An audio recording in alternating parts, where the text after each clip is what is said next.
Ask any parent who has to travel for work what the hardest part is about that travel, and almost universally they will tell you that the most difficult part is having to leave their children at home and worrying while they're gone about how their children are, and do their children know how much they're loved and missed, and knowing that the children miss them too. How do you overcome that? How do you navigate that? Well, enter Cory Allen. He decided that the easiest way for himself to do what he could when he wasn't on site as an active parent was write a book that he could leave at home and have his husband read to their son. Dada Takes a Trip. It is not his first book, but it is the one that resonates best with toddlers, and we talk all about their family creation journey on today's episode. Welcome to the Becoming Baby Ready podcast, your podcast for queer family planning. My name is Sam, and throughout this podcast, you'll hear me have conversations with professionals who work alongside people who want to start and grow their families, as well as parents of intentionally created families. Everyone I speak to identifies as being part of the 2S LGBTQIA+ community. This is your opportunity to learn answers to questions you didn't even know you had. Welcome, everyone. I am really excited today. I have the opportunity to be speaking with dad and author, Cory Allen. Welcome, Cory. I appreciate you taking the time to be here today. Please tell me and my listeners who you are and about the members of your family. Absolutely. Thank you for having me and for the work that you do to help get our stories out there, which need to be heard. So the work you are doing is incredibly important. Thank Um, you. so I'm Cory Allen. I am an author of a new book, Dada Takes a Trip, as well as a book came out a few years ago. It was a memoir about my time in the Secret Service as a gay Secret Service agent. Um, so I've got a colorful career and background. We'll put that lightly. But as far as my family, my husband and I have been married for it'll be 2 years in May.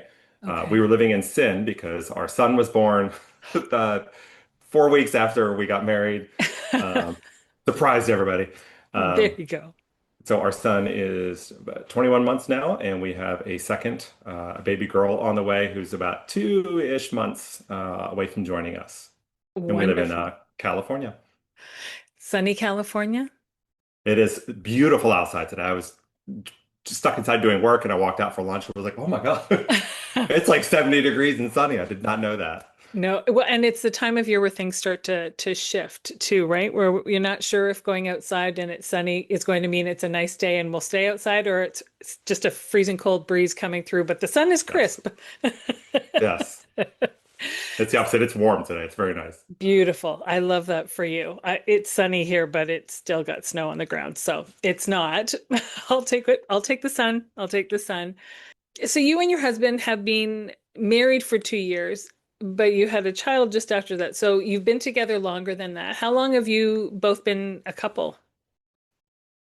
6 years. So we Okay. met on Atlantis Gay Cruise October of 2019. 2 weeks after I moved to San Francisco, just fate. I wasn't looking for anybody. I was out to have a great time, and then I meet him on like the first evening of the cruise, and Okay. that was it.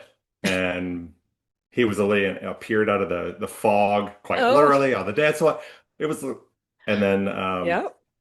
we were off to. We started dating once we got back from the cruise, and then the pandemic hit, and we basically, well, we once my lease was up in San Francisco, we moved in together, um, and we were basically married at that point because it was pandemic. Yeah. Yeah. And we started planning our family almost right off the bat.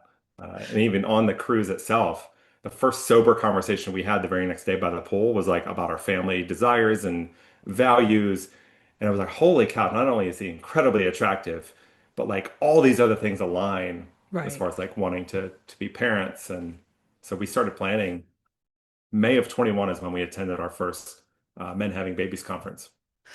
It's interesting. I mean, you raise a good point, and it's something that I think our cisgendered heterosexual peers don't necessarily think about because, I mean, one of the things that you hear them talk about is how you don't mention that you want to start a family or that you're eager to start a family or you can't wait to be a parent someday when you're on dates 1 through 10. Like you're supposed to get your feet wet and really kind of get to know one another. And then you sort of wade into that whole baby thing. Whereas in our world, we all know that it's going to take some kind of reproductive assistance in some fashion, whether it's fostering, adopting, surrogacy, however it is.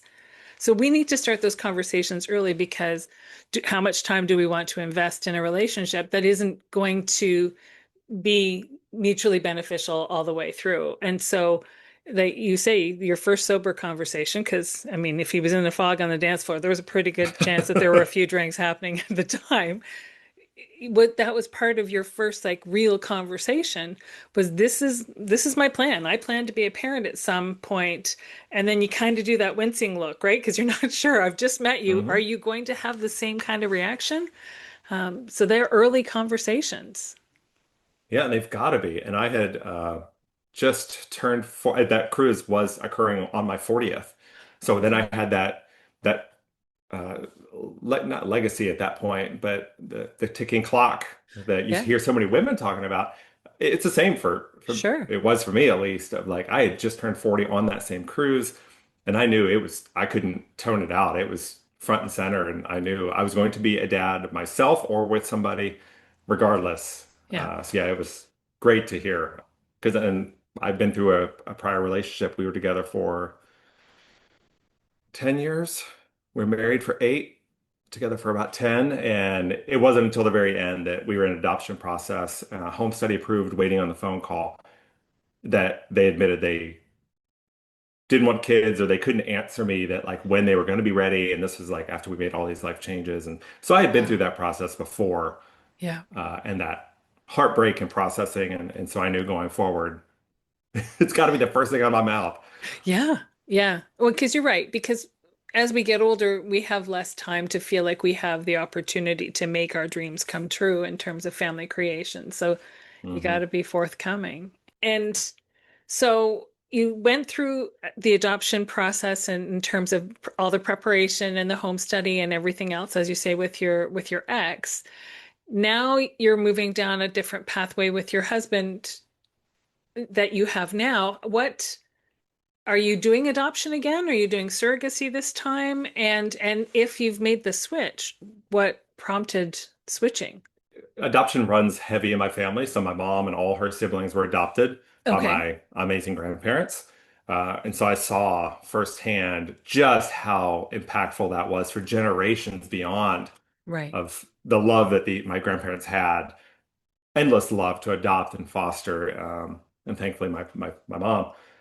So that's I wanted to go that route. But then I was open to other avenues because who Right. biologically doesn't want to see like their own child, their own Yeah. offspring biologically, Yeah. um, to see those personalities, nuances, whatever you want to frame that as. But then my husband is Asian American. Okay. And so in Chinese culture, genetics and bloodlines are really important culturally. Okay. And so early on, like he was so talking about that, I was like, okay, I hear you. Well, then that's the route we have to go because this is hugely important. Yeah. Well, then that is the route we will take, regardless of the expense and that's why we set down that path for surrogacy. So now our son is by a surrogate, and it's actually we're using the same surrogate for baby number 2. Well, that doesn't happen very often. No, just stars aligned. Yeah. We were in San Diego. My husband was on a work conference, and I went with the baby. So I met up with the surrogate first time since birth. And it was about a year or so after. She was like, "Oh no, I want to do another journey, and I'm going to talk to an agency." We're like, "Whoa, whoa, whoa, whoa, whoa! Like, look, we need to talk about this because we also want a second child, and we love you, and our relationship was amazing." And so we just started hashing it out right then and there at the Cheesecake Factory, of all places. Um, As you do. yeah. So our relationship was just amazing and solid, and she's a great human being. So yeah. I love that. Now, we need to go back a little bit because a surrogate has to have something to carry. So now you were talking about your husband saying that bloodlines are really important. You you then needed to find an egg donor to carry or to give you the eggs to be able to fertilize. Was that an easy process? Did you have someone that you knew that was going to do that for you, or did you have to go through an agency for that? And did you both then offer your gametes to be used to fertilize eggs? We first were using agencies, but then we ended up, our fertility clinic had their own database. We were looking left and right because we were looking for an Asian female. And Okay. culturally, that's hard to find, much Yeah, harder to find than Caucasian. Just culturally, it's not the norm. sure. Because we wanted, it was important to us that the kids, I was fearful and apprehensive that like grandparents wouldn't Mm, necessarily bond to a child that didn't look anything like them and had no traits or anything. So I was adamant that like, no, we're gonna have a mixed race baby or all, you know. yeah. So we found an Asian egg donor through actually our surrogacy agency. She worked there, Okay. Oh, there you go. um, and she checked all the boxes, and so that ended up being our second egg donor because the first egg donor we had failed transfers. Okay. And so then by that point, I was out of embryos. We had to go back to the drawing board and start doing the process of elimination. I'm like, okay, is it me? Is it the egg donor? Is it science? Like, and trying to figure out, okay, these embryos, like, they didn't work. Right. And I was out. So then we had to go back to the drawing board. So that's when we partnered with a second egg donor, who is the one that's been successful. Love it. And then Excellent. we split the embryos 50-50. So then my partner fertilized half and I fertilized the other half. Okay. And so when you were going for your transfers with your surrogate, did you know whose embryo was being used? Yes. And it's none of my business. I'm not asking you to disclose that. Some people never find out. I mean, they assume that they know because they look at different things and they're like, oh, well, that's definitely mine or that's definitely my partner's. But some people never really know for sure, which is kind of a neat thing. There will be no denying it when baby two arrives. You're gonna be like, okay, well, come on. Obviously, Okay. I'm white. My husband's Chinese American. People are gonna know. Okay. Uh, so yeah, we knew, and I mean, we told our surrogate the sex of the child, Okay. um, so she would know, like, you know, because she has her own child biologically. So that way, you know, I've never been pregnant, so the woman's female body, and it's also interesting to us from the science perspective of like how carrying a female versus a male, those differences and such. Yeah. So it's fun to talk about that stuff with our surrogate. Yeah. And because you know her and she's been down this path with you before, you probably have a feeling where you can ask her more questions this time than you may have felt comfortable asking her last time because you just know that each other that much more. Once you've been together through a birth, you kind of feel like you can ask somebody anything.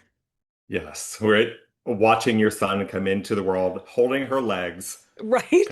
because her husband couldn't take it. He had to leave the room. Oh, So geez.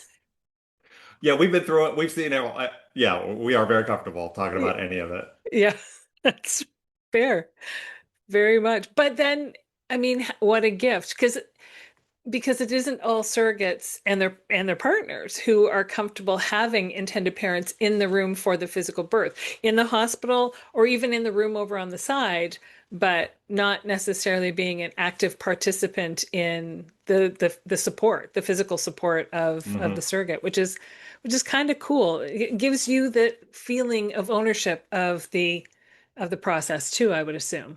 Yeah, and that's invaluable to know what that looks like, feels like, of like our son coming out and cutting the cord and immediately, you know, placing child on you and bonding and or what do you call it? Skin on skin contact.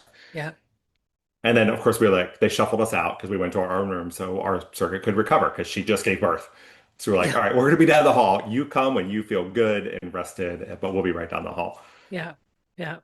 And so they let you stay in the hospital. They gave you a room to be able to do that. And many hospitals do, but not all do. Kind of sometimes depends on where you are in this big wide Yes. world. That's Yeah, they awesome. were fantastic, and one of the many perks of living in California is there was no hesitation, no questions asked. They had two beds that put the baby in between us, and it was amazing. And Yeah, no, it was fantastic. That's amazing. And so you went through the process, you decide you're going to do it again. How soon after talking to her when you saw her in San Diego did you get the process started for baby number two? It was almost immediately, 'cause I want to say it was November when we met back up, and then December, January. It was 2 or 3 months later. We're like, okay, we're re-engaging. Let's sign a new contract with the agency so she has the support that she wants and needs. So it was pretty quick after, because we had also we'd had two other surrogates besides her, so we had miscarriages. Right, So we had been through a very long and bumpy journeys. And so when we met up with her, we had just found out that we lost the second the second miscarriage occurred right, with the other surrogate. So then we knew, okay, well, that was two miscarriages back to back. She would never be a surrogate because she was just medically disqualified by their right, fertility clinic because they were consecutively. right. Um, but also there was, we'd just been through a lot of loss. Yeah, Um, so it had all occurred within a short window, and then we're like, just good timing that we happened to meet with Kai's surrogate, and we knew obviously she was a great surrogate. yeah, So just the timing of it all aligned weirdly yeah. perfectly. How did you navigate those miscarriages? Because a lot of people that I speak to, not intended parents, but people outside of the intended parent world, have trouble understanding how you understand the loss when it is your child because you're not physically experiencing it. Do you know what I'm saying? And I struggle with people not understanding that. It was not easy, and it was grief. It was Yeah. loss because we had the first one was 16 weeks. It was a late Wow, that a is late late. miscarriage. Yeah. And so we were double checking. The babies were due 4 months apart. So Okay. the baby shower was for both because we were beyond the 3 month window and we were prepping for Kai to be born. So we were so emotionally invested in our boys. They were both male. Yeah. Um, it was a lot, and it's because that was our son that we lost, and we had Yeah. invested 4 months plus of prep of like, this is what our future is going to be. This is Yeah. who. It's still hard Of to this day to course. talk about that. But so many, what is it, like 20% of women in the US suffer miscarriage. And like, we need to be talking about these things. So I 100%. was writing about it. And of course, I'll talk about it with anybody. It still gets me uh, Yeah. emotional, as it probably always will. Yeah. Yeah. It's grief, it's loss. And then the second one was 7 weeks. So not as far along. But we No. were with our surrogate for that one. And so we all broke down, and that was our second, and we knew what it meant. Yeah. And there was just no heartbeat. So yeah, I don't know, we talk about it, we hug it out, we Yeah. just try and find our tribe and our people to lean on. Yeah. And I think that your statement that we don't talk about it enough and we need to talk about it and you're willing to talk about it is huge because I think and maybe it's heightened in the queer community because it's so obvious when there's a loss, when there's something that doesn't happen. And it isn't just with surrogacy and a miscarriage with a surrogate or people with a uterus, relationships with the uterus where they're carrying their own child to birth and they have a loss. But we see that also when it comes to adoption and being told that we are the intended parents of that child who's being adopted, and then the birthing person decides, I need to have this child to keep this child for myself, and you wish only good for them, and you're Hmm. happy that they followed their heart, and yet you still have the grief of losing those opportunities. So maybe it's because, like I say, there's such a spotlight shone on it because it's so much more obvious than for again cisgendered heterosexual people who are birthing their own families, who are having their own families, especially when so many miscarriages happen before people even know that they actually are carrying a child, they're actually pregnant, that those ones maybe get overlooked. But But we do need to spend more time talking about it and giving ourselves permission to feel the grief because the picture we had in our head of what our family was going to look like changed. And and Like then that. somebody, yes, without anything you can do and nothing wrong done on anyone's part. It Hmm. just changes with to no fault of anyone. And then the people around you trying to be nice and meaning well, I say it with air quotes because I do think for the most part people mean well when they say, but look what you have. You look at Kai, you've got Kai, you're so lucky, he's so beautiful and healthy and happy and what isn't that great? Yes, but also, yes, and we can feel Hmm. both feelings and both are valid. And just because we're sad about this doesn't mean we're not happy about that. And it deserves airtime, as you say.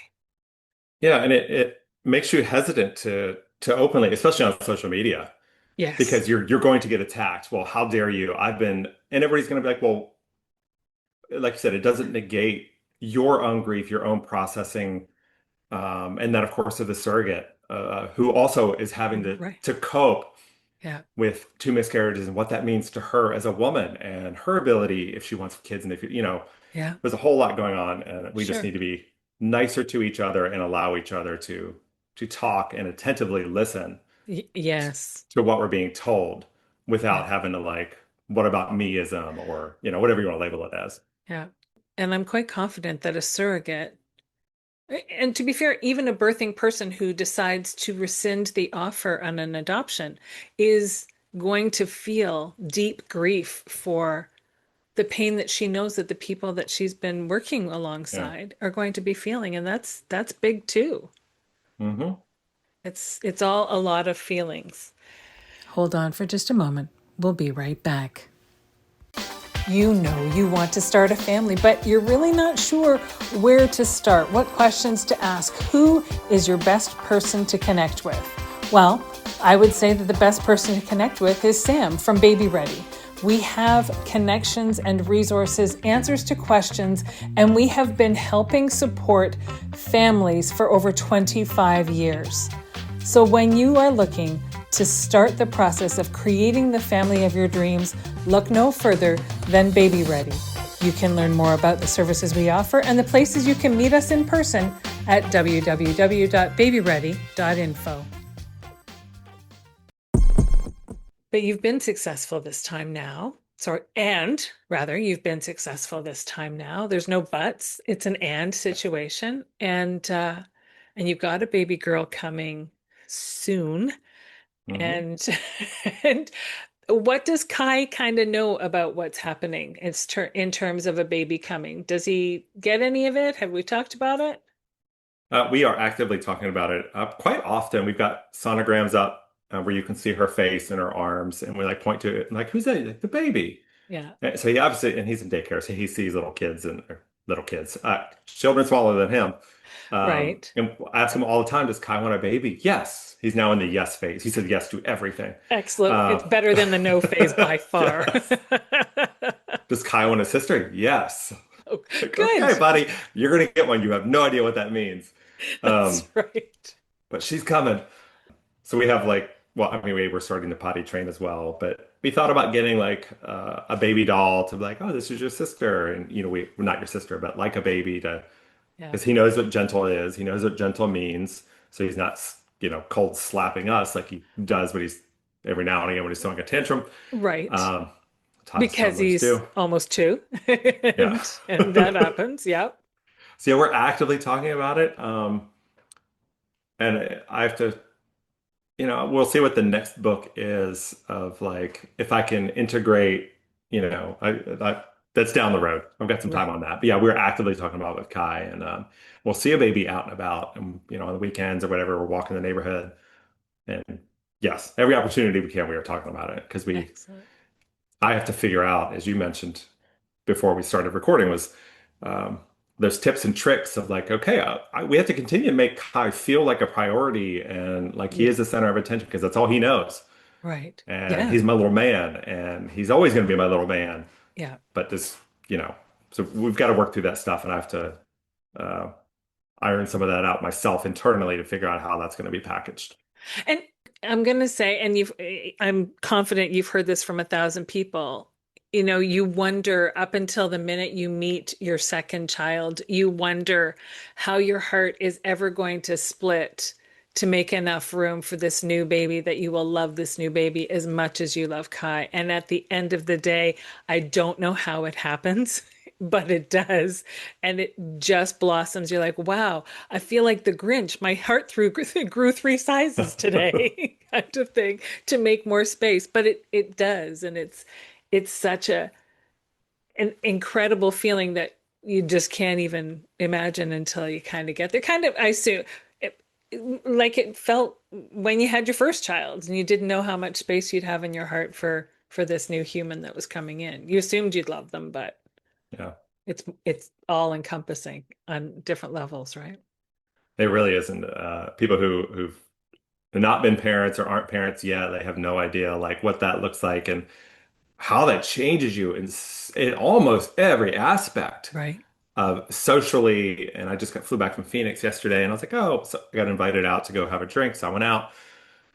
I was like, I want to go. I want to go to bed. Like, I just want to sleep through a night. Like, I don't have the Yes. energy anymore to like cute college guys walking in. I'm like, I'm out.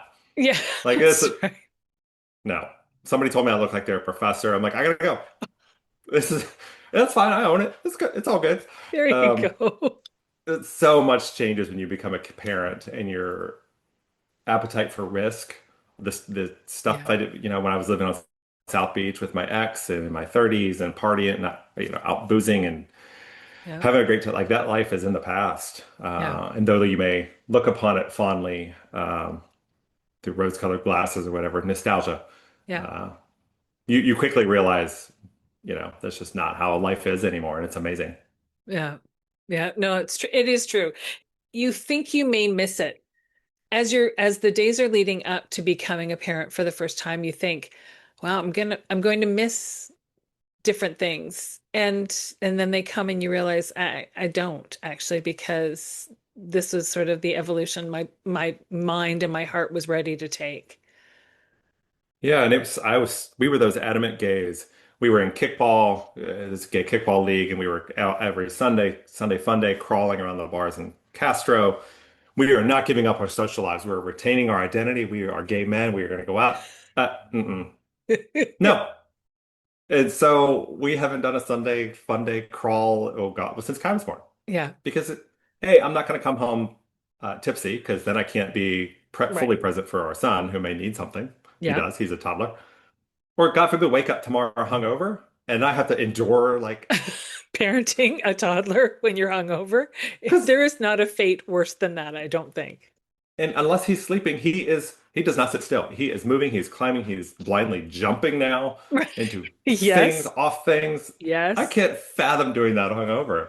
No, no, I fully understand what you're saying. And yeah, it's true. It's true. You're like, nope, that life went on the shelf. And I didn't know that it was time for it, but it clearly it was time for it, because I don't miss it. I think Yeah, that's the surprising part. I don't miss it, right? it's no, Sleeping, you yes, don't. but but the activity. And the circles change, like Sure. the habits, the manners in which we do socialize now.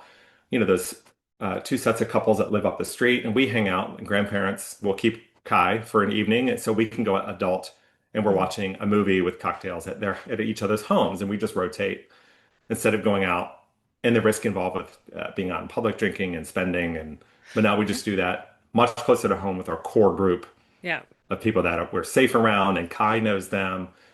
And if we're hosting, we can just put Kai to bed. Yeah. So yeah, it's just everything has changed, Yeah. and no, not one regret whatsoever. Because I don't know, you look at your kids and you're like, they're the most perfect creature ever to exist. Yeah. I know that's not true. That's just how we all feel. Yeah. Well, they're pretty amazing. They're pretty amazing. What can we say? Poop stories and all. Oh, yes. Yes. Well, we're all baptized by our children at some point through into the true realm of parenting. You you mentioned that you just got back from Phoenix. You were away for work. And how often are you away for work? Because I'm guessing that it's enough that you decided you're going to write a book. That is correct. So I get to control, I have the luxury or the privilege of controlling when I travel now. So I do it when I need to, Right, as the supervisor. So it ebbs and flows. It's picked up a little bit more now because the baby's coming, and so we've got to get all this in because I'm not going to be traveling the rest of the year. right. So it just ebbs and flows, maybe once a month. Just depends. Sometimes just regionally to Seattle or LA or Phoenix but sometimes it's like, excuse me, DC for a week. It just depends Okay. on what's going on. And I'm from the East Coast originally. So yeah, it just depends. And my husband also has to travel. He's going back to China first week of April. So yeah, he does also travel for work every now and again. All right. So you just kind of, your ship's passing in the night, kind of on the parenting front. Somebody's home with Kai, but Yeah, it's not that frequent. Like oh, good. Johnny was here when I was in Phoenix, and then I'll be, of course, here when he goes to Asia. But we do like 90% of the time we're both here. Oh, good. Yeah. Which is what We're not, you want. yeah, Yeah. Yeah. unless, I mean, Kai does act differently when it's just one of us. I I've think all kids do, though. that's been the feel. Even the adult kids just act differently with one parent than they do with either both parents or the other parent. They just, I know I can Yeah, push these buttons with this person and I can push those buttons with that person. And when they're both together, well, hopefully I can push no buttons, but it never quite works like that either. no.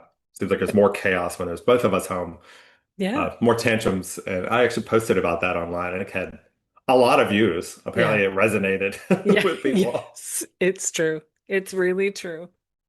So, can you tell us about your book? I Tell us can. about this most recent publication first, at least.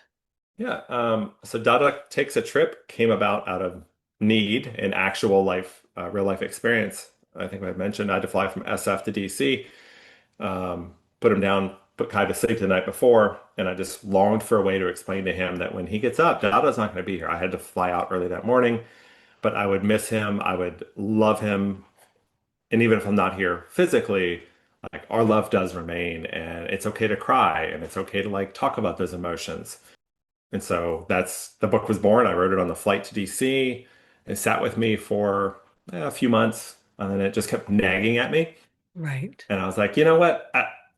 Okay, sure. I've never done a children's book before. Let me dig into this a little bit and see what I come up with. And I used ChatGPT to tell me the top children's book illustrators.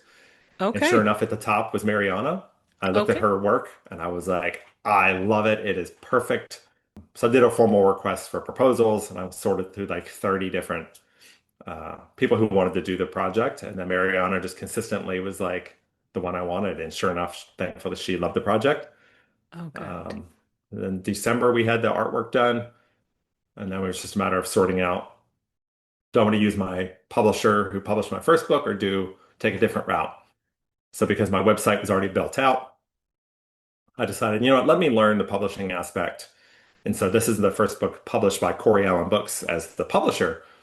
So I have launched that, and now I have 100% control over the product, Yeah. as well as the marketing and PR. And so yeah, and then it just went on sale on the 24th. Excellent. So this episode will drop in March. So by then it will be everywhere. What's the best place for people to buy it? Anywhere. Uh, Okay. Yeah. so So like, of is it course it's Barnes and Noble or Amazon. your website or? Yep, Barnes and Noble, Books a Million, Walmart, Target, of course, we support local businesses. Yeah. It's preferable you can order it from any bookstore, but of course, Amazon is always a default where you can get it there as well. Kindle, hardcover, and then the ebook is in process now. That should be done here within a day or two. Okay. So you've undergone this new step and you've started Cory Allen Publishing and are you going to publish more of your own books? Are you going to look at the works of other authors? Are you keeping it just to children's books? Where do you envision your publication business going? I don't know yet. Oh, all good questions. They no answers Yeah. yet. Yeah. Certainly there'll be other books from me. Because now, like, I don't know, there's the imprint, the brand, and that's exciting to know that I can go any different avenue with it. But I'm not sure yet. There's a lot to be desired in the publishing world, especially for independent authors. Right. And there's people who take advantage of them and they want a ridiculous amount of royalties or want to be paid up front. Huge red flag.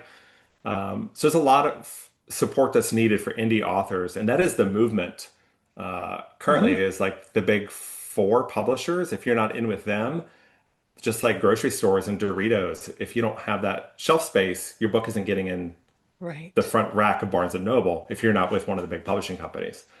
So there's a whole lot of room for improvement. It would also kind of be fun to like help improve that Yeah. and empower authors like me Hmm. to like, hey, like it's not all or nothing with these big publishers. And I'm not trying to shame them. If they want to buy my rights to my book for, $8 million, I'm in. Um, Right.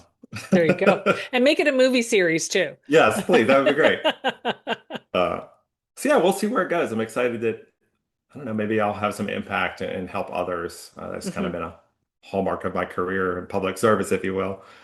Uh, And you've we'll had see. quite a career in public service. I mean, this is not your first book, so I'd be remiss to not bring up your work in public service because people will have seen you in the background lots of times when they've flipped on their television and watched royalty. I mean, the Obamas.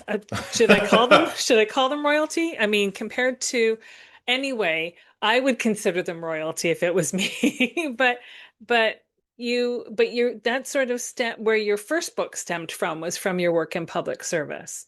Yeah.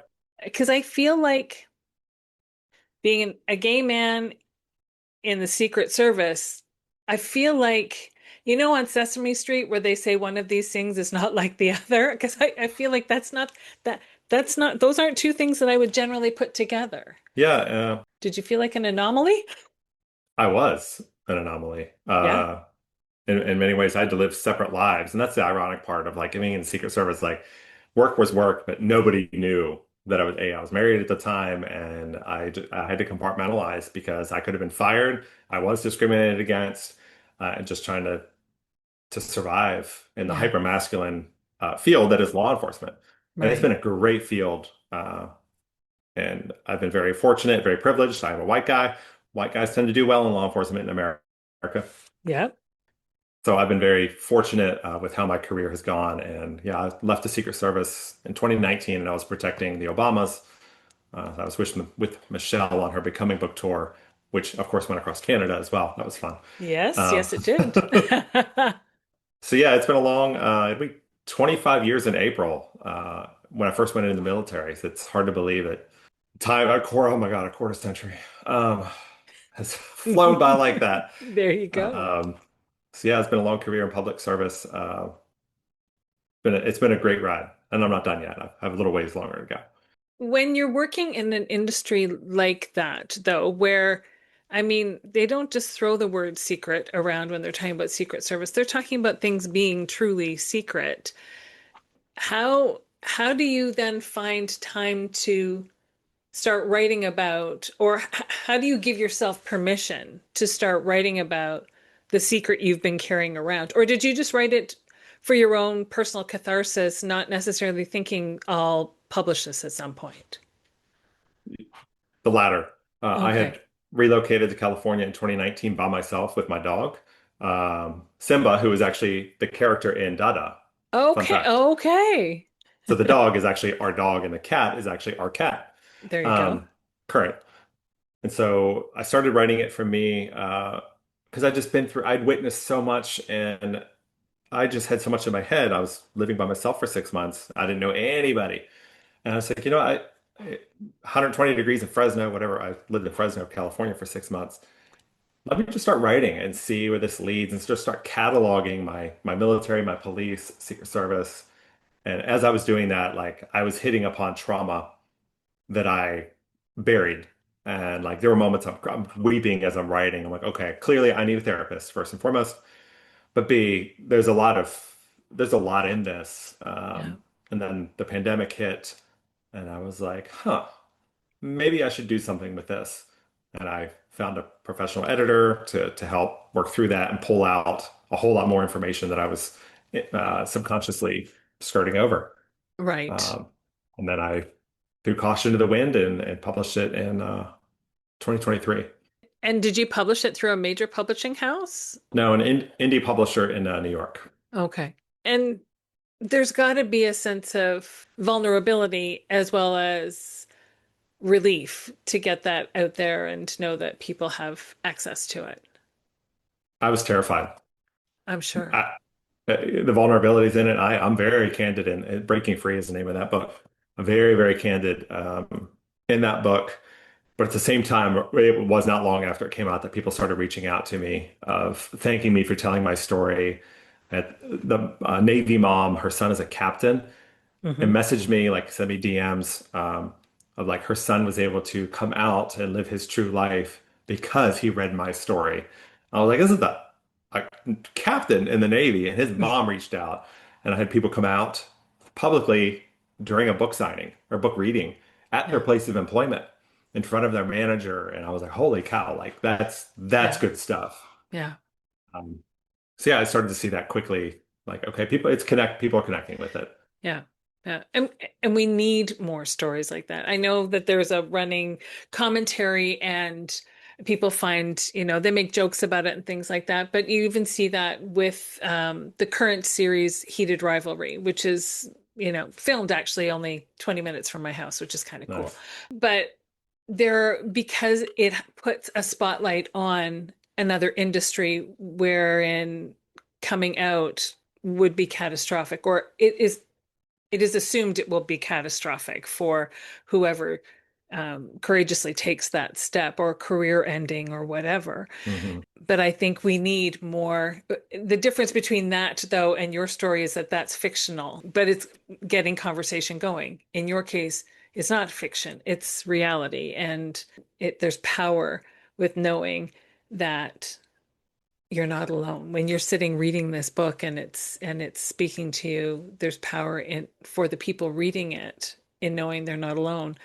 But as an author, you're allowed to feel power in knowing that you gave someone that courage to be able to do that, right?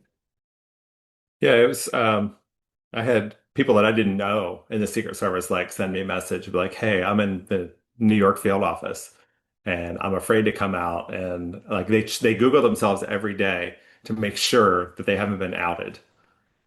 And I was like, "Been there." Like, Yeah, and that was anyway. So it still exists to this day. We've got a whole lot more work to do, sure. arguably now more than ever. I was going to say, But also, if you run into Hudson, can you I, yeah, I like will do. I will do what I that can. man? I will do what I can. I will tell you that I recently saw pictures that he posted from Valentine's where he was out with his girlfriend. I don't believe it. I think she's just a prop. However, I will let him know to just, give you a You call can slide into my DMs anytime. That's all anytime. good. My husband, I get a hall pass. We're good. Excellent. I think that there are a number of people who have him on their hall pass list. I am sure. Yes. I want to make sure that everyone knows the name of your book for families. I mean, I want to say, I feel like everyone should read books like Breaking Free, especially if they're not part of the queer community, to understand the lived experience of people who are in the community, who feel every day like they can't be authentic about who they are. Agreed. I don't have a whole lot to add to that. So, Especially in such a role like that, that is such a visible role, but yes. also that, it's like you said before, it's so hyper masculine that it, it brings people out of their mindset of like, oh, wait, what? Yeah. And hopefully adds just enough interest that it keeps their attention to hopefully relate in some way uh, in their own lives. So, where can people, if it was an indie publisher, where can people find Breaking Free? Also, anywhere. Also, anywhere. So, Okay. yep. Amazon, any bookstore. It was carried by Barnes and Noble, like physically in a bunch of stores at this point. I don't know where, but if they can get it in quickly, Okay. of course, an independent bookstore is preferred. I have to keep plugging Absolutely. because I'm always about all the independent bookstores because they're usually the most cozy and sweet places to yeah, go to, right? the neighborhood, yeah. Yeah. And Dada is of course available anywhere as well. I can't wait to see But what the next book looks like because I have this feeling that within the next year, you're going to have that whole, because there's two. There's going to be two children. You're going to have this book about siblings. yeah, and it's we talked about earlier. It popped in mind like, oh, I can do a book about like miscarriage, but Yeah. packaged in a way that like, hey, you did have there was going to be a brother for you, but Yeah. life didn't work out like that, and now we have a sister, and finding a way to explain that to children, and Yeah. so I've got some work to do, but there's more to come. There you go. I can't wait to see what happens. Before I let you go, I always love to ask, what is your very, very favorite part of parenting Kai? His hugs. Oh, yeah. So I just got back yesterday and I went to daycare, picked him up early, and that gleeful run, ta-da! Like Yes. arms up, and I took him on a walk because we go for a walk every day after school. And I'm holding him. I was like, "Did you miss Dada?" Yes. I was like, "Do you love Dada?" And then he puts his head down on my shoulder and Oh like I'm my like, God. "Oh." That's right. I love Yes, you that can answer have a better than car. normal. Right. Um, it's the free. It doesn't. He can be in the middle of the worst tantrum, but then the moment they just walk over and just give you a hug, and you're like, it's amazing. Yeah. At this Sometimes, point, it's the best part. yeah. Oh, and sometimes the hug is the grounding that we didn't even know we needed, right? Yeah, it's harder and harder to be present, to stay off of our phones, and when I mean, present as in like on the floor with the kids, undivided attention to whatever it is that they need, that they want, connecting, Yeah. and just toning out the noise, the news, and just being, which helps us be, like you said, more grounded. Yeah. And that is an everyday, Yeah. uh, not struggle, but everyday goal. Yeah. I would argue that it's harder for parents now than even 10 or 15 years ago because social media is so prevalent and so many parents now have spent the last 10 years or so becoming familiar with social media, becoming accustomed to just glancing at it and then not realizing when we're getting sucked into it. And you're right, our children need for us to put our phones away, put them in the other room with our volume off or our ringers off or our notifications off and just sit on the floor and play.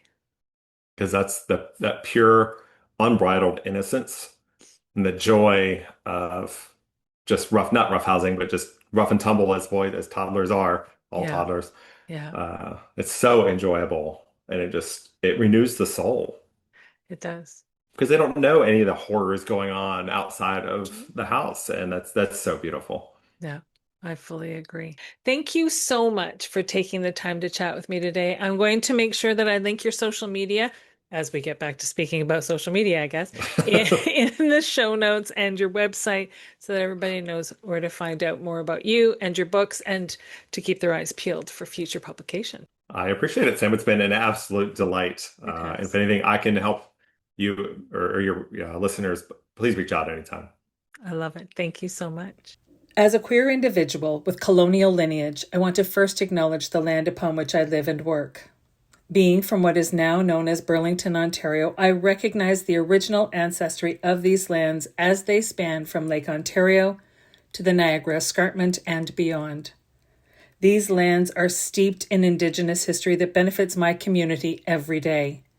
The territory is mutually covered by the Dish with One Spoon Wampum Belt Covenant, an agreement between the Iroquois Confederacy, the Ojibwe, and other allied nations to peaceably share and care for the resources around the Great Lakes. I would like to acknowledge that the land on which I stand is part of the treaty lands and territory of the Mississaugas of the Credit. The land dictates everything about our ways of being.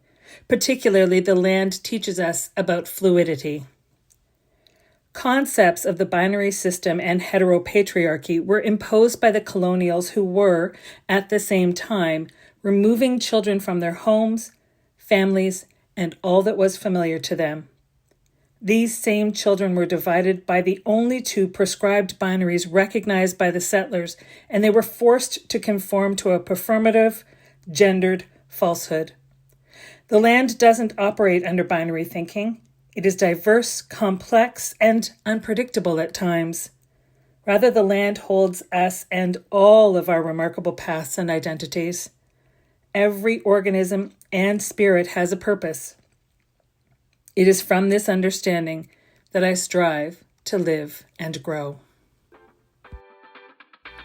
Thank you for joining me today on the Becoming Baby Ready podcast. If you have a story that you'd like to share, or you know someone who might, if you're a professional who works in the capacity of helping people start and grow their families, and you identify as being a part of the 2S LGBTQIA+ community yourself, then please don't hesitate to reach out. We always have room for more stories to share, and there's always more learning to do.